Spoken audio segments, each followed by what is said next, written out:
Hello everyone, step to success classes में आप सभी का स्वागत है।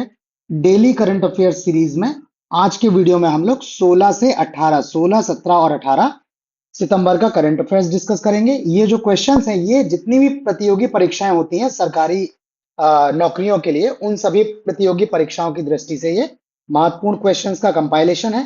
तो अगर आप लोग ऐसे एग्जाम्स में बैठ रहे हैं तो इन वीडियोस को जरूर देखें। स्टार्ट करते हैं अपने आज के पहले क्वेश्चन से। पहला क्वेश्चन है, 76वें एमी पुरस्कार में उत्कृष्ट ड्रामा सीरीज में पुरस्कार जीता है। किस सीरीज ने, टीवी सीरीज ने उत्कृष्ट ड्रामा सीरीज का पुरस्कार जीता है? ऑप्शन है हैक्स, बेबी रेंडियर, शोगुन और द क्राउन। तो सही जवाब इसका ऑप्शन सी, ये शोगुन एक वेब सीरीज है, ड्रामा सीरीज है, जिसने 76वें एमी पुरस्कार में क्या है, उत्कृष्ट ड्रामा सीरीज में जो है इन्होंने पुरस्कार जीता है। इन पुरस्कार समारोह का आयोजन जो हुआ है वो लॉस एंजलिस के पीकॉक थिएटर में हुआ है। कई बार ये पूछा जाता है कि एमी पुरस्कारों का या ऑस्कर पुरस्कारों का आयोजन कहाँ किया जाता है। ठीक है, तो ये एमी पुरस्कार लॉस एंजलिस के पीकॉक थिएटर में इनका आयोजन हुआ है, जिसमें शोगुन ने उत्कृष्ट ड्रामा सीरीज और एक दूसरी सीरीज है उसका नाम है हैक्स, इसने उत्कृष्ट कॉमेडी सीरीज का जो पुरस्कार है जीता है। इसके अलावा इसमें एक बेबी रेंडियर सीरीज है जिसने 4 पुरस्कार जीते हैं, काफी ज्यादा इसको सराहना मिली है। इसके अलावा हिरोयुकी सनाडा, इन्होंने ड्रामा सीरीज में उत्कृष्ट मुख्य अभिनेता का पुरस्कार जीता है। ये शोगुन जो ड्रामा सीरीज है उसी में ये इन्होंने अभिनय किया है, हिरोयुकी सनाडा ने, और इन्हें उत्कृष्ट मुख्य अभिनेता का पुरस्कार मिला। नेक्स्ट क्वेश्चन है, भारत ने ऑपरेशन सद्भाव के तहत निम्न में से किन देशों को सहायता प्रदान की है? चीन, Japan, Indonesia, Myanmar, Laos, Vietnam, Sri Lanka, Nepal, Bangladesh या थाईलैंड, सिंगापुर और मलेशिया। इसका जो सही जवाब है वो ऑप्शन बी, ये भारत ने ऑपरेशन सद्भाव के तहत म्यांमार, लाओस और वियतनाम, ये 3 जो भारत के पूर्व में देश हैं, इनको क्या की है, सहायता प्रदान की है। इनको सहायता क्यों प्रदान की है? अभी एक टाइफून यागी आया हुआ है, यागी नाम से एक टाइफून आया है जो बहुत शक्तिशाली जो है टाइफून था, और उस टाइफून से जो प्रभावित देश हैं, जिनमें म्यांमार, लाओस और वियतनाम जो है वो सर्वाधिक प्रभावित रहे हैं, इन्हीं को क्या की है, ऑपरेशन सद्भाव के तहत मानवीय सहायता, ह्यूमैनिटेरियन एड जो है वो भारत ने प्रदान की है। इनको दवाइयां, खाद्य सामग्री आदि का जो है इन्होंने, भारत ने इनकी सहायता की है। और ये भारत का जो ऑपरेशन है, ये भारत की एक्ट ईस्ट पॉलिसी के अनुरूप है। ठीक है, बाकी टाइफून यागी की बात करें तो ये इस वर्ष का एशिया में आया सबसे शक्तिशाली उष्ण कटिबंधीय चक्रवात है। ये भी पूछा जा सकता है कि यागी जो है वो कौन सा चक्रवात है, तो ये उष्ण कटिबंधीय चक्रवात है। एशिया में इस वर्ष अभी तक जो है वो आया सबसे शक्तिशाली चक्रवात है। जबकि एक तूफान बेरिल है जो क्या है, अभी तक का क्या है, विश्व का सबसे शक्तिशाली जो है वो चक्रवात है। ठीक है, तो तूफान बेरिल के बाद ये यागी विश्व का दूसरा सबसे शक्तिशाली चक्रवात जो है वो हो गया है। ठीक है, और इसने काफी तबाही मचाई हुई है, तो ये इंपॉर्टेंट है यागी। ठीक है, और ये यागी जो सीरीज के तूफान है, इनका नामकरण जापान ने किया हुआ था। वो डिटेल आप चाहें तो आप इंटरनेट की सहायता से पढ़ सकते हैं, लेकिन इतनी डिटेल्स तो आप एटलीस्ट याद रखिएगा। नेक्स्ट क्वेश्चन है, भास्कर पहल का उद्देश्य है स्वास्थ्य क्षेत्र में सुधार, डिजिटल प्लेटफॉर्मों के माध्यम से कृषि विकास, स्टार्टअप इकोसिस्टम को मजबूत करना और ग्रामीण क्षेत्र में शिक्षा का प्रसार। तो सही जवाब जो है इसका ऑप्शन सी, ये जो भास्कर पहल है इसका उद्देश्य है स्टार्टअप इकोसिस्टम को मजबूत करना। ये भास्कर का जो फुल फॉर्म है वो है Bharat startup knowledge access registry. तो इसी से नाम से आपको फुल फॉर्म से समझ में आ गया होगा कि ये स्टार्टअप इकोसिस्टम के लिए बनाया गया है। और ये क्या है, स्टार्टअप इंडिया कार्यक्रम के तहत एक डिजिटल प्लेटफॉर्म है जिसका उद्देश्य भारत के स्टार्टअप इकोसिस्टम को मजबूत करना है। ये प्लेटफॉर्म क्या करेगा, स्टार्टअप्स, निवेशकों, इन्वेंटर्स, मेंटर्स और अन्य हितधारकों के बीच क्या करेगा, सहयोग को बढ़ाएगा। और ये भास्कर जो है वो वन स्टॉप डिजिटल प्लेटफॉर्म के रूप में संसाधनों तक पहुंच प्रदान करने में क्या करेगा, सहायता प्रदान करेगा। जो रिसोर्सेज की आपको जरूरत है उनके लिए ये सिंगल स्टॉप शॉप के रूप में काम करेगा। अगला क्वेश्चन, वर्ष 2024 की सर्वश्रेष्ठ देशों की रैंकिंग में भारत का स्थान है 10वां, 33वां, 45वां और 18वां। तो सही जवाब इसका ऑप्शन बी, ये जो वर्ष 2024 की सर्वश्रेष्ठ देशों की सूची है, रैंकिंग है, उसमें भारत को 33वां स्थान मिला है। ये सूची जो है वो US news and world report द्वारा जारी की गई है और इस सूची में स्विट्जरलैंड ने जो है वो शीर्ष स्थान प्राप्त किया है। मतलब विश्व के जो शीर्ष देश हैं, सर्वश्रेष्ठ देश हैं, उनमें स्विट्जरलैंड जो है वो शीर्ष स्थान पर है, फर्स्ट पोजीशन पे है और भारत 33वें स्थान पर है। और भारत की रैंकिंग जो है वो पिछले वर्ष की तुलना में 3 पायदान नीचे गिर गई है। मतलब इसके पहले वर्ष 2023 में भारत की स्थिति और अच्छी थी, जबकि इस बार भारत की रैंकिंग क्या हुई है, 3 स्थान गिर गई है। ठीक है, तो ओवरऑल जो रैंकिंग है उसमें तो भारत को 33वां स्थान मिला है, जबकि इसमें और कैटेगरी थी, जिसमें एक कैटेगरी है मूवर्स, जिसमें भारत को 7वां स्थान, और दूसरी है विरासत या हेरिटेज, जिसमें भारत को 10वां स्थान मिला हुआ है। ठीक है, रैंकिंग के जो भी क्वेश्चंस होते हैं उनमें आप लोगों को पहले तो ये पता होना चाहिए कि रैंकिंग जारी कौन करता है, इस रैंकिंग में टॉप कंट्री कौन सी है, इसमें भारत का स्थान क्या है, पिछले वर्ष की तुलना में या पिछले वर्ष जो भारत को स्थान मिला था उसकी तुलना में भारत में सुधार हुआ है या गिरावट हुई है। ठीक है, और अगर कोई स्पेशल टर्म है भारत के कॉन्टेक्स्ट में, तो वो ये सब चीजें जो है वो इस तरह के क्वेश्चंस के लिए आपके लिए सबसे इंपॉर्टेंट होती हैं। जो परीक्षाएं हुई हैं उनमें इसी तरह से क्वेश्चन जो है वो घुमा फिरा के बनाया हुआ है, इसी डेटा पे बेस्ड है क्वेश्चन। ठीक है, तो उसी को ध्यान में रखते हुए हमने अपने जितने भी क्वेश्चंस, हम ये करंट अफेयर्स जो हमारी डेली करंट अफेयर्स की सीरीज है उसमें ये जितने भी क्वेश्चंस डिजाइन करते हैं वो इसी को ध्यान में रखते हुए डिजाइन करते हैं कि क्वेश्चन परीक्षा में अगर आएगा तो वो क्या क्या संभावित चीजें पूछ सकता है। तो आप लोग ये हमारी करंट अफेयर सीरीज से जुड़े रहें, ये डेफिनेटली आपको परीक्षा में बहुत सहायता देगा। ठीक है, साथ ही साथ ये जो कंटेंट है, ये सारा का सारा कंटेंट हम पीडीएफ के फॉर्म में आपको फ्री ऑफ कॉस्ट प्रोवाइड करते हैं। उसके लिए नीचे हमारा टेलीग्राम और व्हाट्सएप का नंबर दिया हुआ है। इसके अलावा वीडियो डिस्क्रिप्शन में भी टेलीग्राम ग्रुप का हमने लिंक दिया हुआ है, तो आप लिंक के माध्यम से हमसे टेलीग्राम से जुड़ के ये सारी पीडीएफ फ्री ऑफ कॉस्ट प्राप्त कर सकते हैं। आपका करंट का जो है वो अच्छा सा डेटाबेस बन जाएगा और आपकी लगभग सारी तैयारी हो जाएगी। नेक्स्ट क्वेश्चन, वैश्विक साइबर सुरक्षा सूचकांक 2024 में भारत किस टीयर पर पहुंच गया है? टीयर 3, टीयर 2, टीयर 4 और टीयर 1।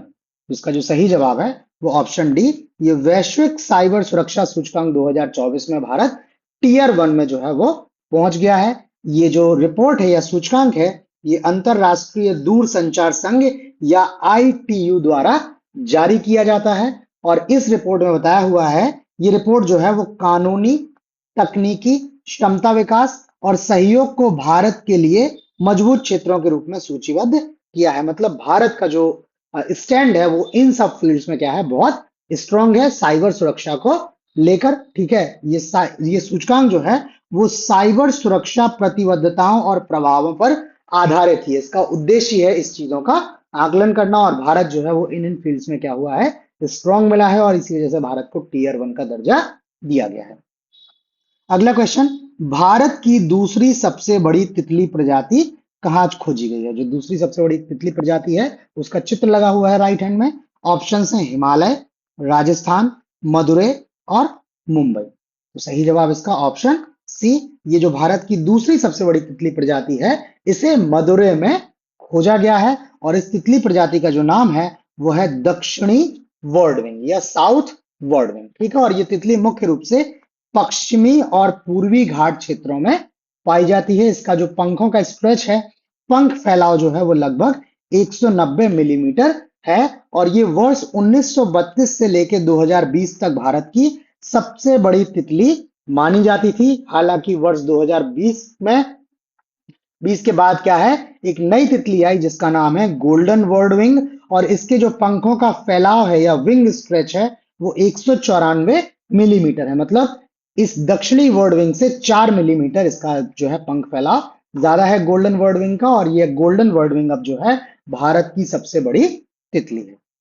नेक्स्ट क्वेश्चन, भारत ने विश्व कौशल 2024 प्रतियोगिता में कितने पदक जीते हैं? 10, 12, 14 और 16। तो सही जवाब इसका ऑप्शन डी, जो विश्व कौशल प्रतियोगिता 2024 है, इसमें भारत ने 16 पदक जीते हैं। इस प्रतियोगिता का आयोजन फ्रांस के लियोन में किया गया था, ठीक है, जिसमें भारत ने 16 पदक जीते हैं। और जो भारतीय प्रतिनिधि मंडल जो था, उसने उत्कृष्टता के लिए 12 पदक भी जीते हैं, ठीक है। और इसमें अश्वथा पोलिस जो है, इन्होंने पेस्ट्री और कन्फेक्शनरी श्रेणी में राष्ट्र का सर्वश्रेष्ठ पुरस्कार जीता है। ये महत्वपूर्ण नाम है, ठीक है। ये कहां पर आयोजित हुई, ये भी महत्वपूर्ण है। और कुल कितने पदक जो है जीते, ये भी महत्वपूर्ण। अगला क्वेश्चन, ईरान द्वारा किस उपग्रह को 14 सितंबर 2024 को लॉन्च किया गया है? चामरान 1, तुर्बिन 2, मिसाइल 3 और ताजिर 4। तो सही जवाब इसका ऑप्शन ए, ये ईरान ने चामरान 1 नाम से एक उपग्रह को 14 सितंबर 2024 को लॉन्च किया है। इन्होंने इसको अपने QAIM rocket, QAIM 100,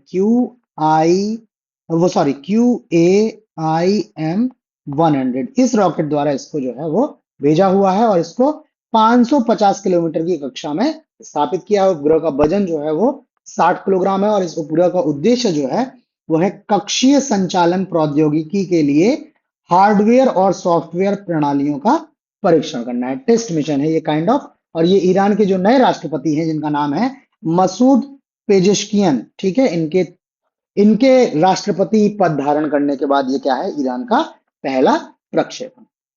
next question, पोलेरिस don mission किसके द्वारा लॉन्च किया गया था? NASA, blue origin, space x और बोइंग। तो सही जवाब इसका ऑप्शन सी, ये पोलेरिस डॉन मिशन जो है, ये स्पेस एक्स द्वारा लॉन्च किया गया। और स्पेस एक्स ने इसको 10 सितंबर को लॉन्च किया था। ये 4 सदस्यीय एक दल जो है वो इस मिशन के थ्रू अंतरिक्ष में गया था। और इस 4 सदस्यीय दल का जो नेतृत्व किया है वो किया है जेरेड आइजैकमैन। ये एक अरबपति हैं और एक ये बड़ी कंपनी के जो है वो मालिक हैं, ठीक है। इन्होंने जो किया है, इस मिशन का नेतृत्व किया है। और इस मिशन के तहत जो चालक दल था, उसने 12 सितंबर को पहली वाणिज्यिक स्पेस वॉक, जो स्पेस में चलते हैं, ठीक है, वैक्यूम होता है सारी जगह, निर्वात होता है। और जब स्पेस में अपने व्हीकल से बाहर निकलकर वॉक करते हैं तो उसको स्पेस वॉक बोलते हैं। तो ये फर्स्ट कॉमर्शियल स्पेस वॉक जो है इस चालक दल ने की हुई है। इसके अलावा इस मिशन के दौरान स्पेस एक्स ने EVA या एक्स्ट्रा व्हीकुलर एक्टिविटी सूट का भी परीक्षण किया हुआ है। काफी महत्वपूर्ण जो है वो मिशन माना जा रहा है, ठीक है।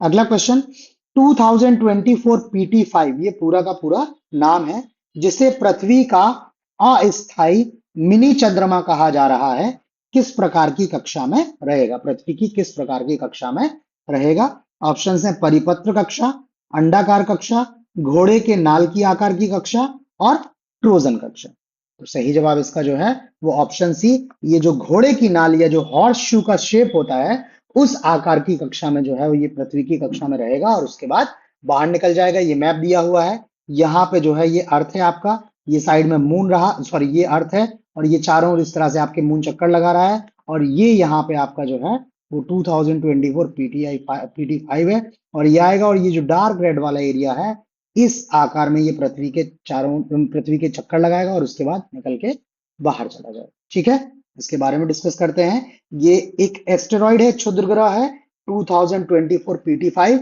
और इसका व्यास जो है वो केवल 33 फीट है, मतलब इसका आकार बहुत बड़ा नहीं है। और ये पृथ्वी की तरफ बढ़ रहा है। और जब ये पृथ्वी के नजदीक आ जाएगा, इतने नजदीक कि पृथ्वी के गुरुत्वाकर्षण बल का इस पर बहुत अधिक प्रभाव होगा, तो ये पृथ्वी का गुरुत्वाकर्षण क्या करेगा, इसे कक्षा में खींच लेगा।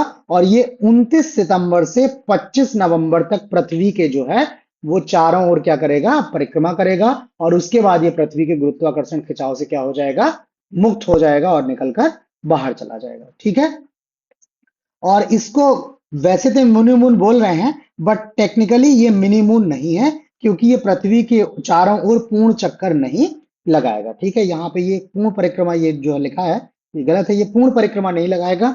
ये केवल घोड़े के नाल की आकार की कक्षा में क्या करेगा, पृथ्वी के जो है वो पृथ्वी के घूमेगा पीछे, और उसके बाद से ये निकलकर बाहर चला जाएगा। नेक्स्ट क्वेश्चन, चेन्नई में अभ्यास एक्या नामक 2 दिवसीय राष्ट्रीय संगोष्ठी का मुख्य उद्देश्य क्या है? सेना की नई तकनीकों का प्रदर्शन, आपदा की तैयारियों को बढ़ाना और हितधारकों के बीच समन्वय बढ़ाना, जलवायु परिवर्तन के प्रभावों का अध्ययन, भारतीय वन सर्वेक्षण की नई रिपोर्ट का विमोचन।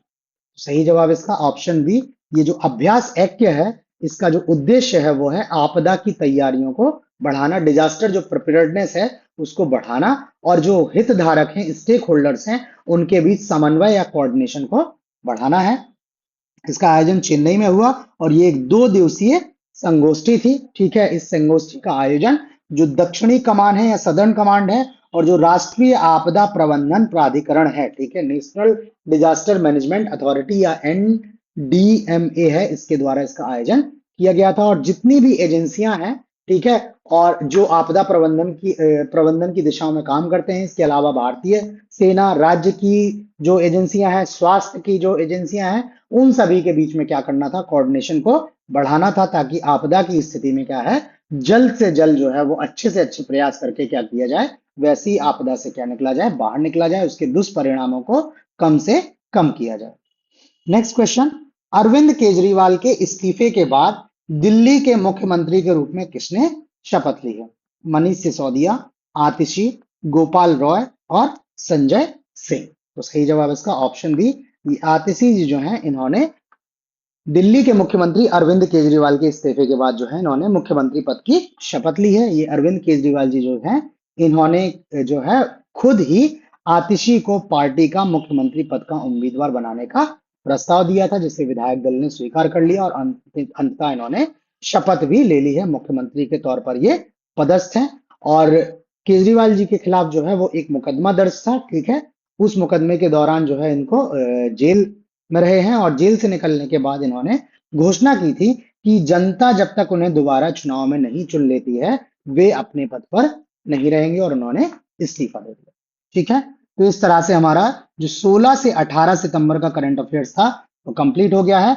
आपको वीडियो कैसा लगा, हमें लाइक करके और कमेंट करके अपना फीडबैक जरूर दें। आपका फीडबैक जो है वो बहुत इंपॉर्टेंट है। ठीक है, तो आप अपना फीडबैक जरूर दें। साथ ही साथ इन वीडियोस की फ्री पीडीएफ्स के लिए, जो भी कंटेंट डिस्कस किया उनकी पीडीएफ्स के लिए आप हमें टेलीग्राम या व्हाट्सएप के माध्यम से जुड़ सकते हैं। तो आज इतना ही, बाकी नए क्वेश्चंस के साथ जल्द मिलते हैं। तब तक के लिए धन्यवाद।